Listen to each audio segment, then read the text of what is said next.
Alors, bonjour tout le monde. Je vous souhaite la bienvenue à notre tout premier événement francophone, Mot d'Art. Mon nom est Emily McLeod. Je suis la coordinatrice ici à la Galerie Kleinhaus. Aujourd'hui, c'est une célébration de la créativité de l'écriture. Les artistes qui s'expriment à travers les images, les écrivains qui répondent à travers le langage, et nous tous qui nous unissent à travers ce partage. Je tiens également à remercier José Martin et Mario Gagnon pour avoir aidé à organiser cette union entre artistes et écrivains.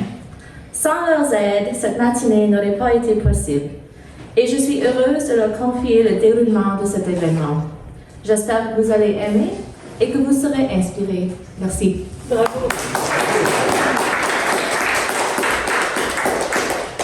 Bonjour. Bonjour. Très heureuse de vous voir. Merci d'avoir répondu à l'appel. Alors, bienvenue à cet événement de grande importance. En effet, c'est le premier événement de langue française de la Galerie Kleinhaus.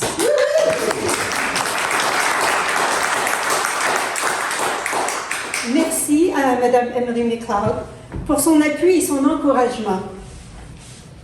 Merci à Mario Gagnon et l'Amalgame.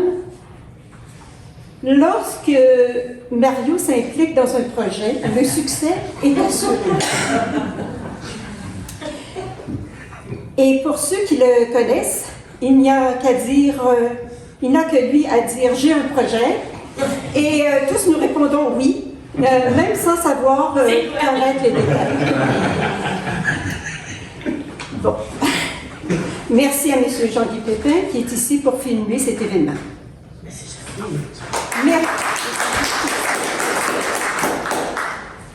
Merci à tous les participants qui sont là pour partager leur talent d'écriture, ainsi pour créer un premier événement en langue française, qui m'était très important. Et donc, j'ai persisté pendant 3 ans et on y est arrivé. Et je vois ça tous les ans. Alors, merci à vous, ici présents, pour encourager et participer à promouvoir la francophonie. Nous sommes une belle grande famille. Sans plus tarder, que le spectacle commence. Bonjour. Je m'appelle Danielle Cagapel.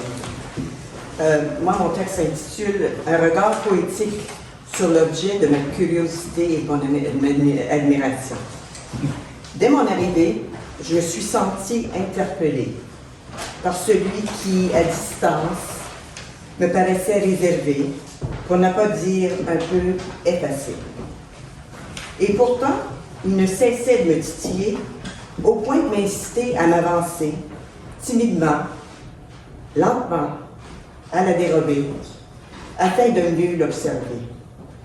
Ainsi, à ses avances, j'ai succombé et je me suis inévitablement retrouvée face à celui qui avait piqué ma curiosité par sa luminosité, sa délicate vénusté. J'ai aussitôt été envoûtée par ses qualités hautement prisées, notamment son esthétisme, son authenticité, son réalisme et sa pureté. À une époque où nous sommes constamment confrontés à l'angoisse, à la haine, à l'anxiété, il était agréable de se laisser enlacer par son calme, son élégance et sa singularité. À ce moment-ci, il importe de préciser que c'est d'un tableau que je me suis entichée. En fait, c'est par la superbe œuvre intitulée « The Air We Breathe on the Dumoine River » que j'ai été charmée. Par la forêt boréale et la rivière Dumoine inspirée, cet ouvrage parfaitement cadré présente des épinettes et des sapins bien campés, bordés d'un léger brouillard qui ajoute à sa mystériosité. En fait, l'une sur toile traite d'un sujet d'actualité qui capte fidèlement, avec perspicacité, les poumons de notre planète fragilisée, attribut indispensable à la survie de l'humanité. La composition monochrome et équilibrée est porteuse d'espoir, d'harmonie et de beauté, grâce au vert par lequel elle est dominée, issu d'un jaune et d'un bleu judicieusement fusionnés. L'intensité des tons qui y sont déclinés passe aisément du grisâtre au vert pâle, au vert foncé, engendrant réalisme, profondeur et vivacité pour en faire un vecteur de renouveau et d'intemporalité. Dans ce tableau, le drame est écarté. En fait, c'est comme s'il n'a jamais existé, puisqu'il cède la place à la tranquillité, à la zénitude et à la placidité. Merci, Charlotte King, artiste peintre des plus doués, pour vos coups de pinceau fluidement posés et pour les nombreuses heures consacrées à votre art habilement maîtrisé. Je m'adresse maintenant à vous tous ici rassemblés, et puis je vous dis, faites comme moi et osez, et oui, osez vous en approcher pour accéder au rang d'admirateur assumé. Mais ne soyez pas étonnés si vous sentez instantanément infusé d'une quiétude qui écarte la morosité et qui accueille une douce sérénité. Merci.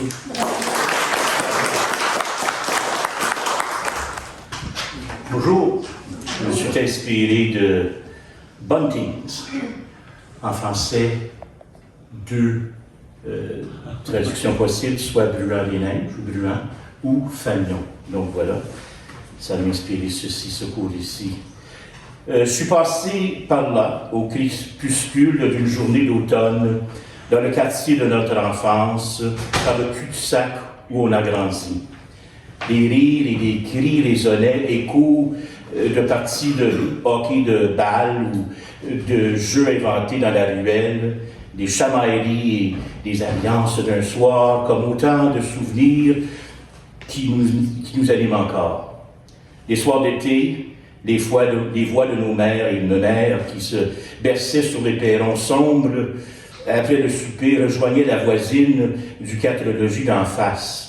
Elles échangeaient des nouvelles et des cancans à la tombée du soir, veillant sur nous jusqu'à les sifflets des manufactures qui annonçaient le couvre-feu. Dans la cour arrière, la vieille chaîne fatiguée et quelques vestiges de fanions et de bannières de nos fêtes d'enfance tourbillonnaient dans le vent.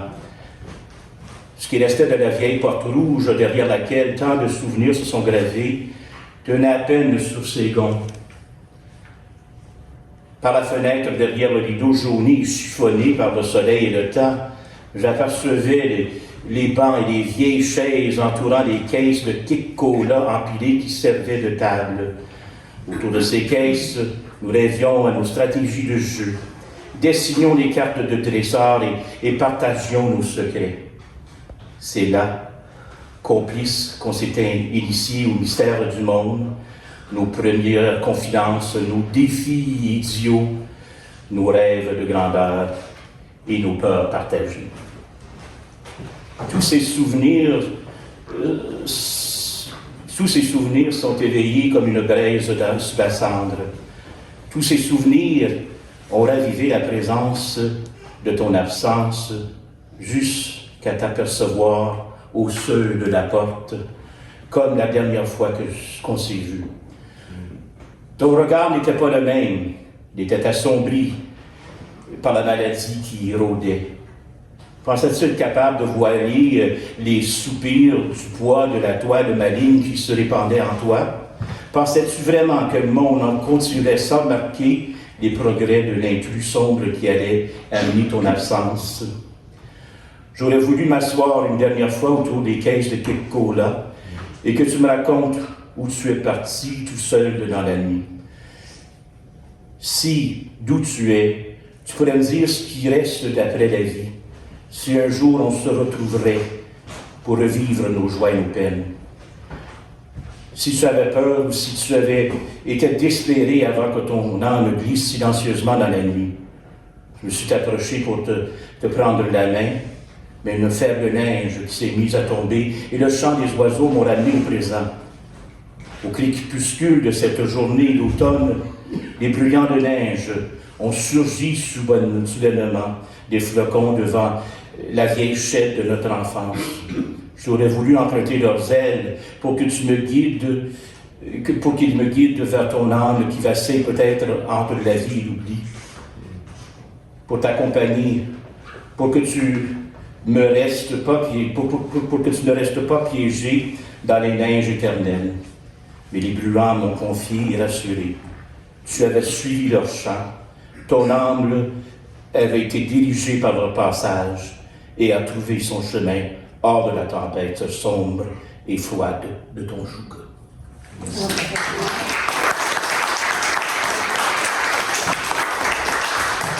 Merci beaucoup, Robert. J'aimerais inviter Jackie Miller, s'il vous plaît. Merci.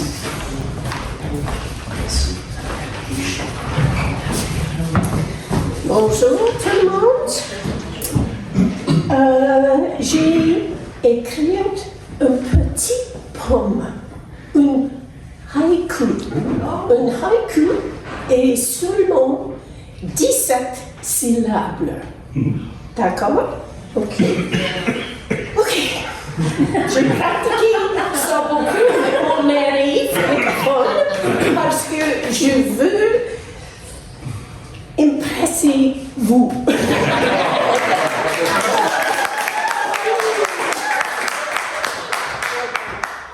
Et j'espère que j'ai capturé le tableau ici avec ces 17 mots. Ligne floue des anges, visuel de cœur heureux, aide l'esprit triste.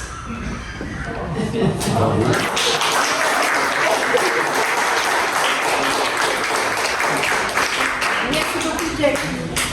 J'aimerais inviter Mme Claudine Trottier. Bonjour à tous. Bonjour. Alors, voici mon petit texte. J'ai beaucoup aimé cette peinture. J'aimais beaucoup le mouvement dans les cheveux de cet homme. So, je commence. Image sur le mur. Tes mouvements m'attirent. Je me vois dans ton encadrement. Le vent frôle mon visage et joue avec mes cheveux. J'entends le souffle me dire à l'oreille, te souviens-tu? Te souviens-tu, jadis, je courais entre les arbres. Mon souffle valsait dans leurs branches, faisant frissonner les feuilles. Les herbes hautes et les arbustes se penchaient sous mon passage parfois excessif. Mon regard devint pensif et lointain. Oui, je me souviens. Le vent a creusé les rides du paysage et le temps ceux de mon visage. L'espoir me dit qu'un jour ce paysage renaîtra, mais je ne serai plus là.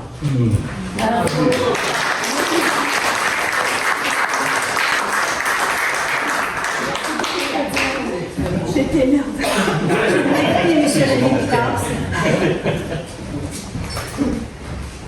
Two lost souls. We're two lost souls in my head. We're two lost souls. Maintenant, c'est en français, là. Je vais traduire à mesure, non. La vie s'écoule dans ce bocal cérébral où nous nageons sans fin jusqu'à plus d'eau. On se côtoie sans se toucher, sans échanger de mots. La vie coule en nous, mais sommes-nous vivants, sans le courage d'être amants? Deux âmes perdues, nageant vers l'inconnu, en quête d'océan et d'absolu. We're two lost souls in my head, we're two lost souls. Merci. Madame Nancy Labret, s'il vous plaît. Bon, comme vous le savez, mon nom c'est Nancy Labret. Est-ce que c'est du Je remercie Je vais mettre mes lunettes parce que je ne vois pas. Alexa Giroux pour cette belle toile qui est Instruction from the North. Non, je vais regarder. Comme vous pouvez voir, je suis nerveuse parce que c'est la première fois de ma vie que je livre un texte à des gens. Donc, je me sens libre. C'est ma nervosité aujourd'hui. Donc, moi, j'ai nommé mon texte « Différent, tout simplement différent ». En voyant cette magnifique toile, mes yeux se sont dirigés vers le mot « girl ». Ensuite, j'ai été interpellée par les deux personnages féminins. J'ai tout de suite eu de la compassion. Je me suis sentie solidaire envers ces deux femmes différentes, mais combien attachantes à leur manière. Des personnes différentes qui sortent du moule que la société nous impose, comme celles représentées sur cette toile, suscitent des regards inquisiteurs ou sont souvent jugées à tort par la société. Pourtant, à chaque jour, on côtoie ces êtres exceptionnels, mais dits non conventionnels. Que ce soit à l'école, au centre commercial ou tout simplement dans nos familles, leur seul espoir est d'être acceptés tels qu'ils sont sans aucune condition. Personnellement, je trouve que les standards de beauté imposés par la société et la stigmatisation envers ces personnes sont un poids incessant qui, en tant qu'humains, nous font sentir inadéquats. Le jugement des autres est tout aussi blessant et confrontant. La discrimination et les préjugés peuvent amener à l'isolement d'une personne visée. J'aspire à un monde où la bienveillance et l'empathie seraient au cœur de nos relations, ce qui guiderait nos actions et nos paroles pour créer un environnement plus clément pour ceux et celles qui souffrent du jugement d'autrui. À mon avis, nous devrions embrasser leurs différences, qu'elles soient neurologiques ou psychologiques, corporelles ou morphologiques, d'orientation sexuelle ou de genre, culturelle ou religieuse.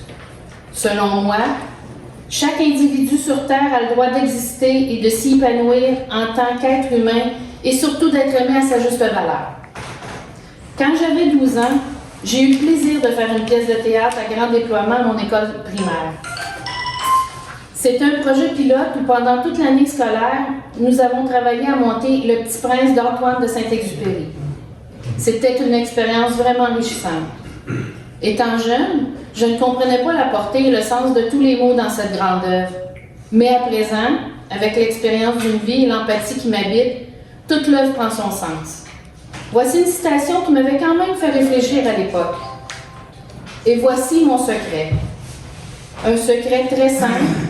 On ne voit bien qu'avec le cœur, car l'essentiel est invisible pour les yeux. Cette citation de Saint-Exupéry soulève maintenant pour moi l'importance d'aller au-delà des apparences et de se connecter à notre cœur. Je pense que c'est pour cette raison que cette œuvre est venue me chercher. En la choisissant, j'avais le devoir de vous faire part de mes réflexions sur l'acceptation de soi, mais surtout d'autrui. Ces personnes sont peut-être différentes, mais elles méritent qu'on s'intéresse et qu'on interagisse avec elles sans les juger. Je pense vraiment que c'est une question d'éducation et de bon sens.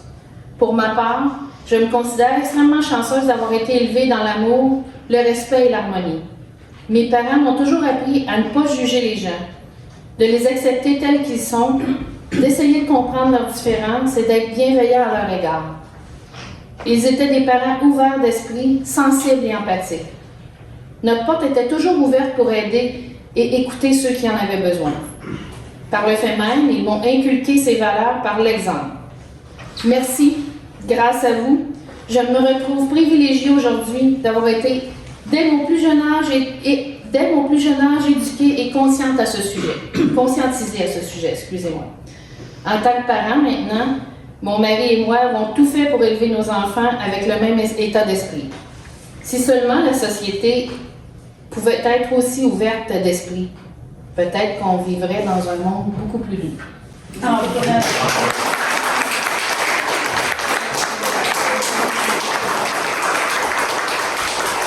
Alors, la peinture s'appelle Tapisserie et elle est faite par une amie, Madame Anne Warsman.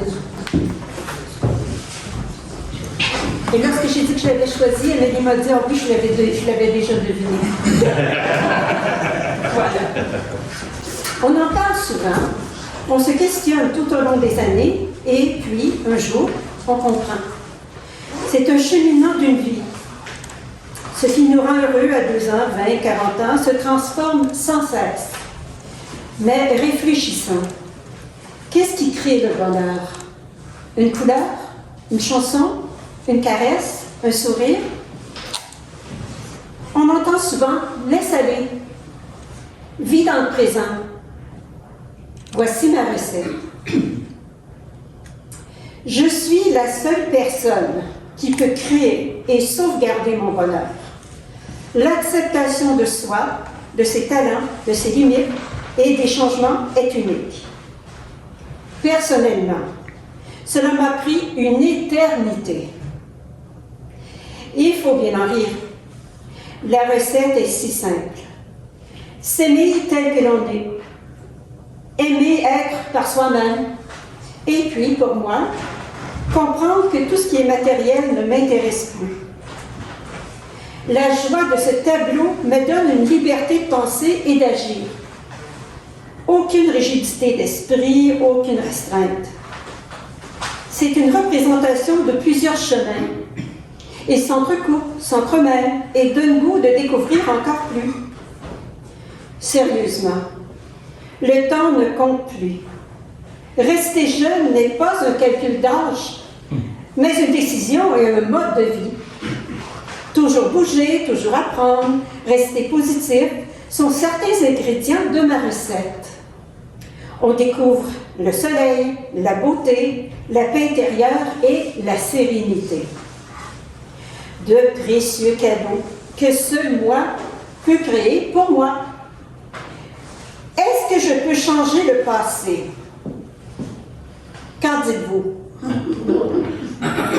Et qui de vous peut me prédire mon futur? Non? La recette existe dans le présent. Pour vivre heureux, décider de vivre heureux, on doit méditer, prendre soin du corps qui nous est donné, apprendre sans cesse des choses nouvelles, garder une attitude positive et une flexibilité mentale et physique. C'est super précieux et gratuit. Oui, oui, je dis bien gratuit. Merci.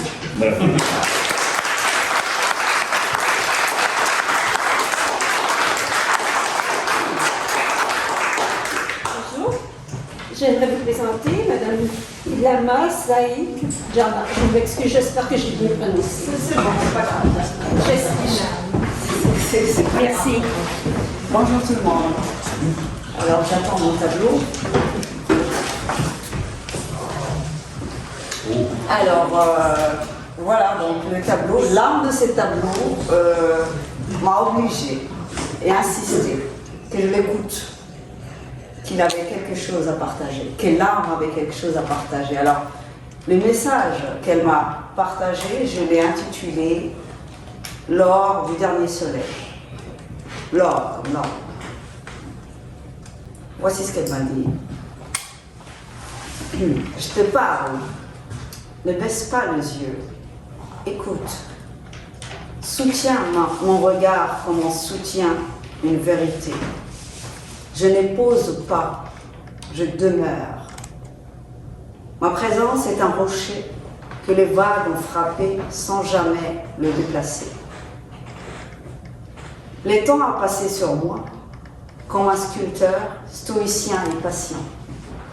Il a trempé, il a creusé, il a insisté, il a recommencé. Il a inscrit sur mon front et autour de mes yeux patients la longue phrase des années. Mon visage est un livre ouvert. Mes rides sont des lignes d'écriture profonde et nul. Pardon, je ne peux pas contrôler ça. Et nul ne peut les effacer. Elle raconte mes matins levés avant l'aube, mes nuits blanches aussi, mes fatigues silencieuses, mes attentes derrière une fenêtre brouillée. Elles disent mes joies retenues, mes chagrins avalés, les espoirs que je n'ose plus nommer.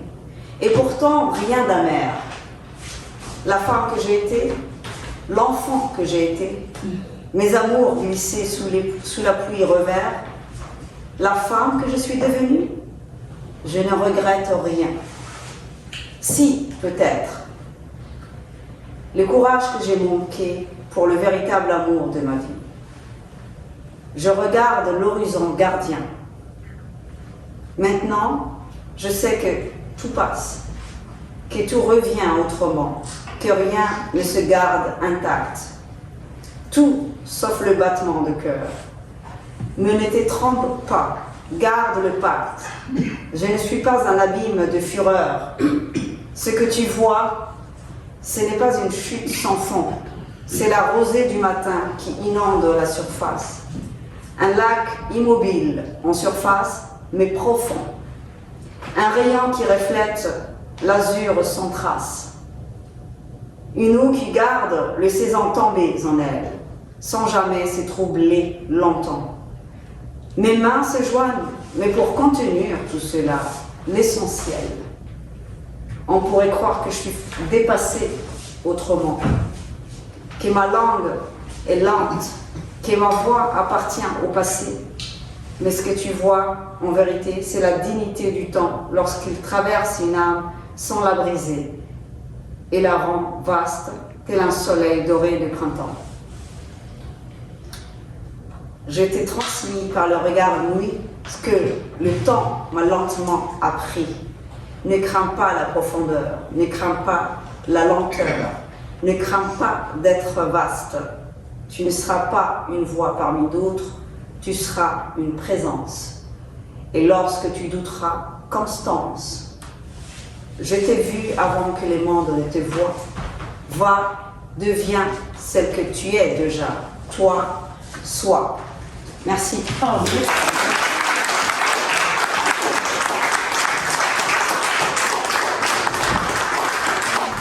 J'aimerais inviter Mme Ginette Guimaillet.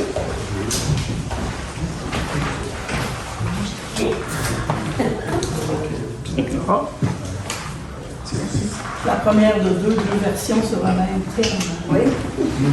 Et le problème avec quand tu fais ça une fois, plus qu'une fois, c'est les attentes. Les gens qui te regardent ils disent bon, on va-tu être drôle là, ou on va-tu être plate, ou on va-tu être. J'écris, je raconte des histoires de la fiction. Alors, ce que je raconte à partir de ça, c'est une histoire. Julienne tirait la chaise tout près de l'armoire, mit un pied puis deux sous le siège, qui chambranlait sous le poids. Elle ouvrait les portes du haut à la recherche de la théière et du plateau en argent qu'elle réservait aux visites importantes. Son fils aîné la regarda en passant. « Les poules sont juchées, ils vont mouiller, dit-il en riant. « Écoute-moi bien, mon petit gars, sois poli avec ta mère. » Mais Julienne garda le sourire et trouva finalement les pièces en argent un peu ternies. Elle aura du travail à faire si elle veut impressionner. Bien sûr, elle aurait pu se servir de sa théière de tous les jours, celle teintée à jamais de brun par tout le thé qu'elle avait réchauffé. Il était là, au coin du poêle, comme sa mère le faisait, avec 3 poches de thé salada, 3 poches et un plein d'eau chaude, parti à la première heure, qui restait jusqu'au souper. Rien à gaspiller, on y remettait un peu d'eau, et voilà. La théière en argent, un cadeau de mariage, qui avait toujours brillé plus que le mariage, toutes les grandes occasions. La dernière fois, pour le baptême du petit dernier, le petit-fils. Aujourd'hui, il n'y avait rien de trop beau, avec 2 tasses en porcelaine fine, des soucoupes et des cuillères en argent. Julienne avait même acheté du thé orange péco, le Red Rose. Tel que promis, la boîte contenait une petite figurine en céramique provenant directement d'Angleterre. Après la messe, Julienne attendait de la visite. Madame Lalonde, la voisine d'à côté, était venue faire son tour le mois dernier et avait offert de lire les feuilles de thé de Julienne, gratuitement en plus. Les voisines avaient fait une petite soirée. Madame Lalonde avait apporté les feuilles de thé noires, pas en poche, mais lousses. C'est presque de la magie noire, tout un processus quasi secret que Madame Lalonde ne partageait jamais. Son fils aîné avait commenté « Tu t'en permets, depuis que le père est mort et enterré, il n'aurait jamais laissé ses foleries rentrer dans la maison. » Elle lui avait répondu, « On ne peut pas changer le passé, mais on peut espérer pour le futur, mon petit gars. » Julienne but son thé, tous les yeux sur elle. Madame Lalonde lui dit de tenir la tasse de sa main gauche et de la faire tourner 3 fois contre les aiguilles d'une montre. Ensuite, elle mit la soucoupe sur la tasse et la retourna pour laisser couler le thé.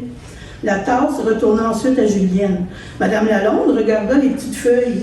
Les voisines retenaient leur souffle. « Envoyez donc, Madame Lalonde, j'en peux plus, dit Julienne. Que c'est beau! Je vois des papillons, des cœurs, une angle de bateau. Ben voyons donc, qu'est-ce que ça peut vouloir dire? Demanda Madame Lompré. Les papillons, c'est le changement, le succès. Les cœurs, on s'en doute, l'amour, Julienne, de belles choses à venir.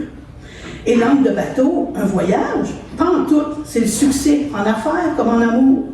Les voisines étaient jalouses. Mais Julienne restait sceptique. En après-midi, elle se rendit à la boucherie où M. Paquin, le nouveau boucher, lui donna quelques tranches de bacon en surplus. La semaine suivante, elle place une commande qu'il livra lui-même en disant que son petit commis était malade. Il lui proposa un petit rôti de porc à rabais à cause d'une erreur.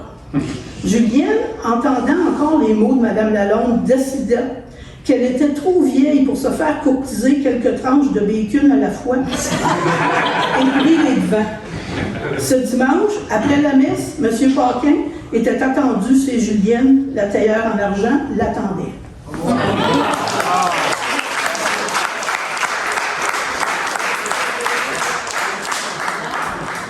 Bravo, Ginette. J'aimerais vous présenter M. Victor Dupuis.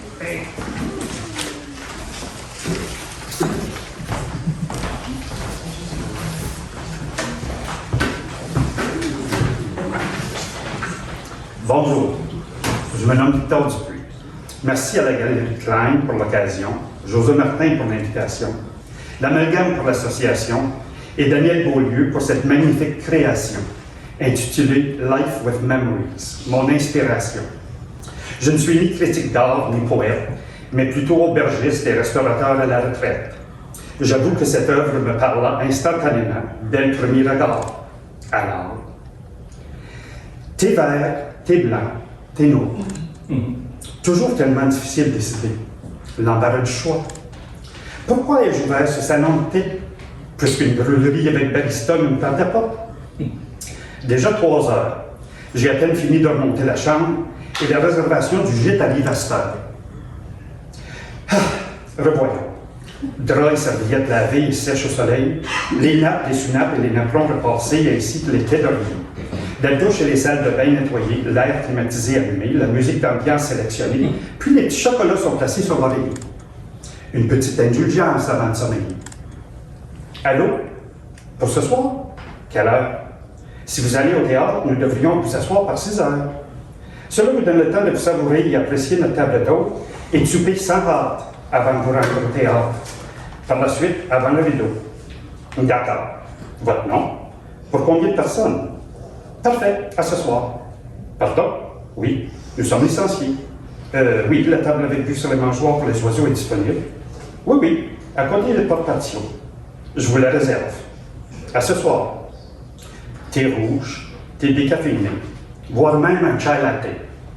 Quelle tasse! Je l'embarras du choix. Plusieurs douzaines de ma collection. Mon chéri ou une tasse moderne en verre? Pourquoi pas mon Royal Albert? Le thé goûte tellement mieux dans une tasse en porcelaine. Puis elle me fait penser à maman. Elle l'avait reçu pour ses noces. En parlant de ma mère, je ne sais pas si quelqu'un d'autre fait ça, mais maman, elle, versait le thé de sa tasse dans sa soucoupe. Et elle buvait de sa soucoupe. Même en présence de la visite. Parce que j'étais jeune, je trouvais ça un peu bizarre. Elle disait qu'elle le refroidissait ainsi pour mieux pouvoir le boire.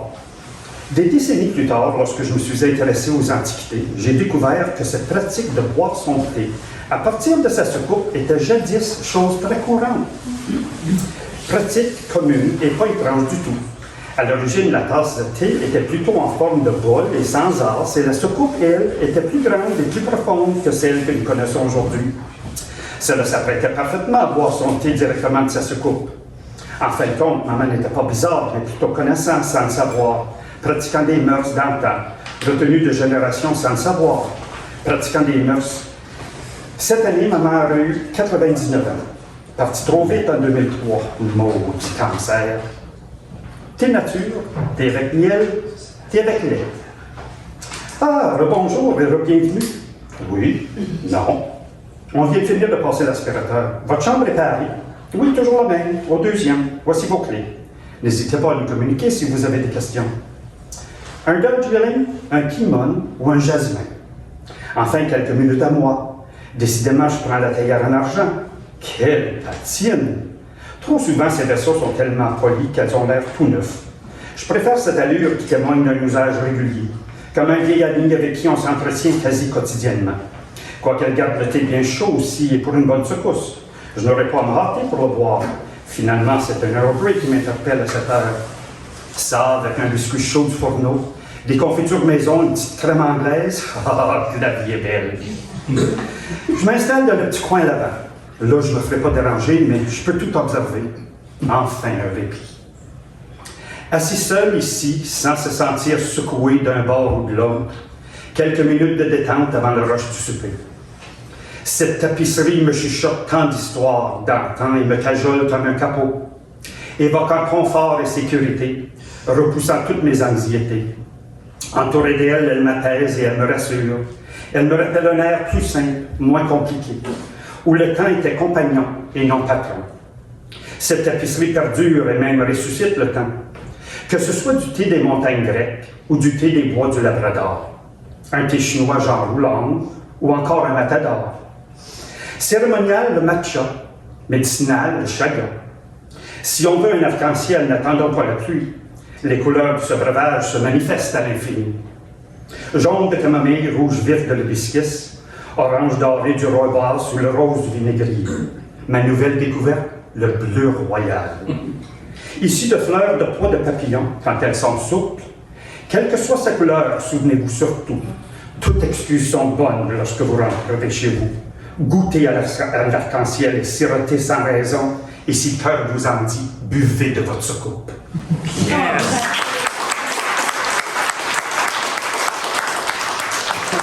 Je vais partager un moment magique et c'est justement ça trait Victor et Marcel. Alors, il y a beaucoup d'années, je demeurais à Russell et je passais des moments très difficiles. Et le seul plaisir que j'avais, c'est que je me réservais une pièce de théâtre. Et avant, j'arrêtais toujours dans une maison de thé sans savoir que c'était à eux, évidemment. Et c'était toujours un moment de sourire, un moment où j'avais de l'oxygène pour pouvoir retourner puis passer à travers encore ces moments qui étaient toujours d'une noirceur intense. Alors, beaucoup d'années après, 15 ans, 20 ans après, j'ai eu la chance de dire personnellement à Marcel et à Victor à quel point ils m'avaient touché, à quel point ils m'avaient donné tellement de bonheur dans un moment qui était tellement noir. Alors, merci à vous deux. Merci. Je vais inviter mademoiselle Gabrielle Dignas. Okay. Bonjour. Donc, quand je suis venue pour choisir mon œuvre pour écrire, j'ai fait le tour de la galerie 2 fois. Puis, les 2 fois, quand j'ai vu cette belle œuvre de Stephanie Wellman, Dusk Silhouette, j'ai été frappée par des émotions. Et donc, c'est avec celle-ci que j'ai été inspirée d'écrire ce petit texte pour partager avec vous aujourd'hui. Comme le soleil à tous les matins, je me lève.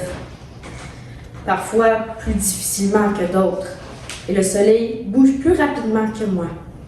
Je reste immobile au lit avec une montagne sur le cœur. Parfois, je me lève avec la joie de vivre qui vient avec l'appartenance d'un amour réel et présent. Autrefois, je suis lourde avec le deuil des amours et des plaisirs qui m'ont quittée. Une danse délicate entre mon deuil et ma joie, entre le moment présent et mes souvenirs si chers qui me rendent visite dans mes rêves. Un endroit préféré, si accessible durant la jeunesse, a échangé sa porte ouverte et sa chaleur humaine pour une clôture de fer et des murs couleur crème. Une amitié si chère, une épouse platonique, une sœur d'âme qui me ferme son cœur et son esprit. une matriarche de famille, de communauté et de nature, partie sur un voyage bien plus vaste qu'attendu. Rien ne peut inverser ces changements. Ils sont transcrits dans le passé comme dans de la roche.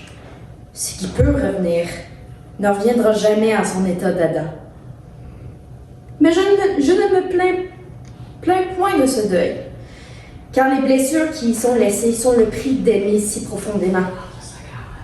Et avec le temps, d'autres plaisirs et amours viennent, pas pour prendre leur place, mais pour élargir la vie et rendre les blessures plus tolérables, rendre la vie plus belle et donc plus précieuse malgré les cicatrices accumulées. Un amour si tendre, si présent, une amitié renouvelée, un futur avec les bras ouverts, si pas mystérieux. C'est avec cet optimisme que je peux me lever avec légèreté quand la montagne cède sa place à la lumière. J'aime ça, me lever avec le soleil. Alors, bravo.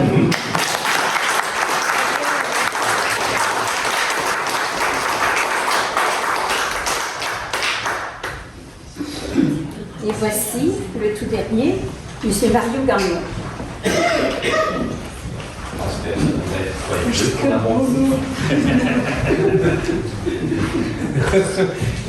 Excusez, j'ai pas pris la plus grosse.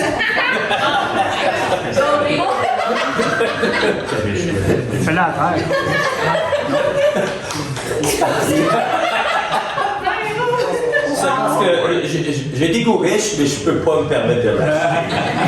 Donc, je me suis permis d'écrire sur cette belle création. Est-ce que les gens savent c'est combien? 10 000 $. Ah, c'est ma fête s'en vient le 19 mars. Un gros famille pour la Malheureusement, Alistair n'est pas là. Fait que moi, j'ai intitulé mon. Ça m'a inspiré. Dès que je l'ai vu, j'ai fait le tour, puis je suis revenu. C'est à toi. Puis je suis même revenu une deuxième fois, comme tu avais regardé à la galerie. Non, j'ai écrit sur ça. Fait un souvenir du passé inspiré par l'œuvre textile de Rhonda Evans, The Artist's Journey. En contemplant ton œuvre d'art textile, Rhonda, je ne peux pas empêcher de penser à la création de notre mère nourricière la Terre. Quel temps incroyable tu as dû consacrer à chaque élément, à la recherche avec soin des tissus et des fils que, patiemment, tu as cousus sur une toile pour donner vie à cette magnifique représentation de la nature. Je t'imagine planifiant méticuleusement l'ordre dans lequel tu as déposé chaque pièce avec une précision remarquable. Chaque petit morceau de tissu et de fil contribuant à recréer un de tes souvenirs, un lieu que tu as probablement visité. Lentement, avec une infinie précision et une grande patience, tu as réussi à évoquer un ciel nuageux, une mer agitée par le vent et le relief d'un paysage montagneux tapissé de verdure. Je m'imagine marcher sur les sentiers comme tes doigts glissant sur la toile à mesure que tu l'as créée. Je dois me frayer un chemin à travers les fibres denses de la végétation. À mesure que j'avance, je sens la brise marine caresser mon visage. J'écarte les roseaux et découvre la mer tumultueuse. À mesure que je progresse, je retrouve le long de la rive de la baie, au pied de la montagne. Je progresse prudemment le long de la rive, sautant de temps à autre d'une roche couverte d'algues à un autre, en prenant soin de ne pas tomber à l'eau et de me faire emporter vers l'océan. Finalement, j'atteins la plage de Galets, puis, levant les yeux vers le sommet, je découvre le phare qui a dû guider les marins pour des décennies. Une forte envie de gravir la montagne pour atteindre le sommet m'envahit. Après avoir longé la rive avec précaution, je découvre enfin, à travers les reliefs, un ancien sentier sculpté à même la masse rocheuse. Après plusieurs heures d'escalade, j'arrive enfin au pied du phare. Là, je découvre un escalier qui me mène à la tour d'observation. De cet endroit élevé, je peux admirer le paysage avec émerveillement. Je ne peux pas m'empêcher de réfléchir à l'équilibre fragile de notre mère nature. Pour ce que tu as créé, comme pour tout ce que tu as créé, endommager un seul fil ou un morceau de tissu va briser l'harmonie délicate de ton tableau.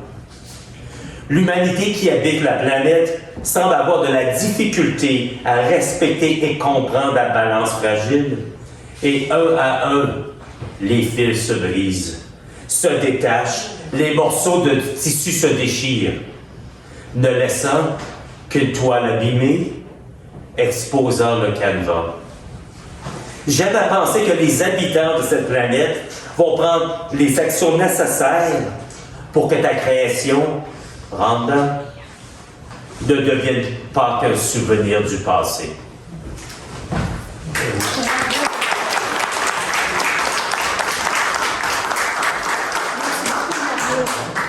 Alors, on a une petite surprise. On a M. Robert Poirier qui va nous lire un deuxième texte. Voilà, c'est parce que je suis Poirier. Lisez-les. Non. On va dire que écoute, c'est parce que c'est lorsque j'ai vu cette photo, ça me rappelle encore comme la cabane rouge, ça me rappelle mon enfance, ça me rappelle aussi des petites madames qu'on a peut-être tous connues, des gens de ma génération. Ça s'appelle Sacred Heights, en français pour moi, refuge sous les voûtes. Bombardé par le vacarme des 8 enfants, achalé par la visite incessante des cousins et des cousines de la campagne venus en ville faire des courses, puis qui restaient à souper, et par les voisines quêtant une tasse de sucre ou de farine qui finalement s'installait pour un café et un goût de tarte, elle avait parfois le besoin de s'évader. Le bruit n'arrêtait jamais. La maison jamais vide, toujours pleine de vie, de cris, de rires, de questions, de questions, de questions. Il arrivait que Madame se sauvait pour se retrouver dans son endroit de refuge et de calme, l'église du quartier. Assise sur un banc, sans chapelet ni missel, elle contemplait le silence, sans son petit livre de prière. Pendant quelques moments, elle n'était pas la mère débordée, la voisine toujours au service, l'épouse d'un homme qui disparaissait plusieurs jours, tombé dans la boisson après avoir fait son carême pendant 40 jours. Sans répit, jour après jour, chaque instant mangé par ses tâches quotidiennes, chaque sourire forcé sous le regard de ceux qui venaient et qui repartaient, personne ne remarquait que la sollicitude lui rongeait en dedans. Elle souffrait de ne plus être capable. Elle avait fait son devoir, enduré un mari absent, porté sur ses épaules la charge d'une maison, donné naissance à 13 enfants, subi 3 fausses couches, perdu 2 petits à la grippe espagnole, passé jour et matin où le silence n'existait pas. Elle avait à peine 32 ans. Son âme était usée. À 32 ans, elle se sentait vidée. Ce soir, elle s'était échappée de l'agitation familiale, cherchant refuge sous les voûtes élancées. Elle avait les yeux baissés, son corps tout petit, prosterné devant l'autel. Elle sentit une invitation silencieuse à oser lever les yeux vers le ciel. Une perle de larmes coulait sur sa joue. Elle osa lever les yeux vers le plafond orné pour supplier le bon Dieu de trouver une façon de lui pardonner, de ne plus avoir la force ni le courage. Elle se laissait envelopper par le calme, observait la lumière filtrée à travers les vitraux, effleurant les statues de plâtre froid. Dans ce lieu, elle n'était plus rien d'autre qu'une femme fatiguée. Elle cherchait la paix, une pause dans sa vie de service. C'est alors qu'une religieuse apparut discrète et rassurante, Ce visage familier s'approcha doucement, s'assit près d'elle sans mot. Le regard se croisèrent et dans les yeux de la religieuse, elle perçut une bienveillance profonde, dénuée de jugement. Les colonnes de l'Église semblaient soutenir l'unisson de cette empathie silencieuse. Elles s'étaient retrouvées, souvent, rencontrées comme ça. Ensemble, elles partageaient ces moments de recueillement, assises côte à côte sous les voûtes sacrées, dans le silence de l'Église qui enveloppait la douleur. La religieuse offrit une épaule de soutien et de réconfort, un murmure de prière, non pas pour la juger, mais pour l'accompagner la petite madame dont l'âme balançait entre la honte et un petit soulagement.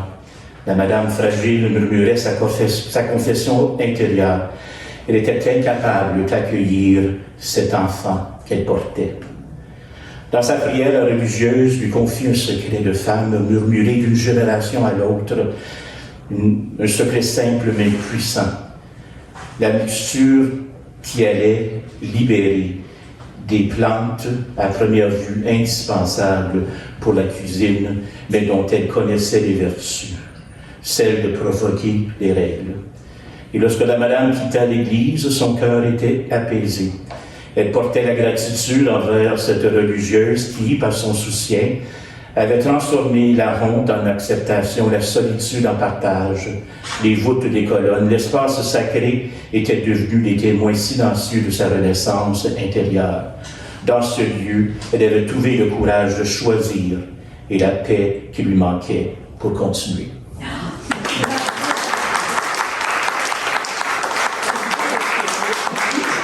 Moi, je tiens à remercier Mario, José, Emily et toutes ces collaborateurs et collaboratrices pour nous donner l'occasion d'entendre tellement de beaux accents de partout, de la province et de l'extérieur de la province, d'accord? Et de nous donner cette occasion-là de partager notre langue et nos artistes locaux. Merci beaucoup. Merci.